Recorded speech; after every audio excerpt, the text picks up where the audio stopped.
Salam sejahtera untuk kita semua. Perkenalkan, saya Nesya Elvira Yuliani. Saya peserta Latsar CPNS Badan Nasional Pencarian dan Pertolongan. Di sini jabatan yang saya ambil adalah calon rescuer pemula. Unit pengerjaan saya yaitu adalah Kantor Pencarian dan Pertolongan kelas B Natuna.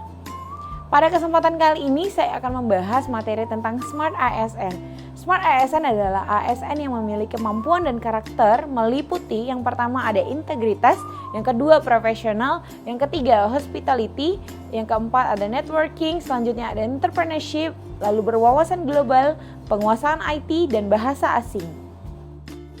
Berdasarkan arahan Presiden pada poin pembangunan SDM dan persiapan kebutuhan SDM, talenta digital atau literasi digital berperan penting untuk meningkatkan kemampuan kognitif sumber daya manusia di Indonesia agar keterampilannya itu tidak sebatas mengoperasikan gawai. Kerangka kerja literasi digital terdiri dari kurikulum digital skill, digital safety, digital kultur, digital etik.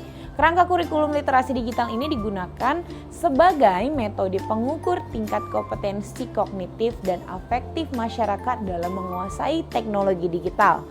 Yang pertama ada guna mendukung percepatan transformasi digital, yaitu ada 5 langkah yang harus dijalankan, yaitu yang pertama ada perluasan akses dan peningkatan infrastruktur digital. Lalu yang kedua ada persiapan betul core map transportasi digital di sektor-sektor strategis. Lalu selanjutnya baik di pemerintahan, layanan publik, bantuan sosial, sektor pendidikan, sektor kesehatan, perdagangan, sektor industri, sektor penyiaran. Selanjutnya ada percepatan interaksi pusat data nasional sebagaimana sudah dibicarakan. Lalu ada persiapan kebutuhan SDM talenta digital. Selanjutnya ada persiapan terkait dengan regulasi skema-skema pendanaan dan pembiayaan transformasi digital yang dilakukan secepat-cepatnya. Nah, yang B itu adalah mengenai literasi digital yang lebih dari sekedar masalah fungsional belajar bagaimana menggunakan komputer dan keyboard atau cara menggunakan pencarian online. Literasi digital juga mengacu pada pengajukan pertanyaan tentang sumber informasi, mengajukan pertanyaan kepentingan produsennya, dan cara-cara di mana ia mewakili dunia dalam memahami bagaimana perkembangan teknologi ini terkait dengan kebutuhan sosial, politik, dan ekonomi yang lebih luas. Nah, yang C yaitu menurut UNESCO, literasi digital yaitu adalah kemampuan untuk mengakses, mengelola, memahami, mengintegrasi, berkomunikasi, mengevaluasi, dan menciptakan sehingga informasi secara aman dan tepat melalui teknologi digital untuk pekerjaan yang layak dan kewirausahaan. Ini mencangkup kompetensi secara beragam yang disebut sebagai literasi komputer, literasi TIK, literasi informasi, dan literasi media.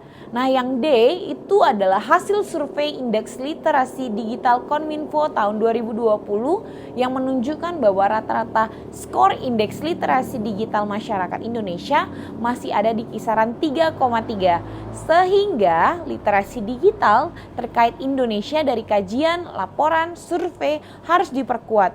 Nah, penguatan literasi ini disesuaikan dengan arahan Presiden Joko Widodo. Nah, yang ini mengenai roadmap literasi digital 2021-2024 yang disusun oleh Kominfo, Siberkreasi, Deloitte pada tahun 2020 menjadi panduan fundamental untuk mengatasi persoalan terkait percepatan mengatasi transformasi digital dalam konteks literasi digital, sehingga perlu dirumuskan kurikulum literasi digital yang terbagi menjadi 4 area kompetensi. Yang pertama ada kecakapan digital, lalu yang kedua ada budaya digital, yang ketiga ada etika digital, yang keempat ada keamanan digital. Sehingga implementasi literasi digital dan implikasinya yaitu adalah pemahaman terkait implementasi digital dalam kehidupan sehari-hari, dan implikasi yang timbul dari implementasi digital tersebut adalah bagaimana kedudukan, peran, dan hak kewajiban kode etik ASN, sistem merit dalam pengelolaan ASN.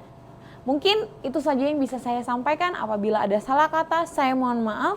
Saya ucapkan sekali lagi terima kasih dan selamat sore.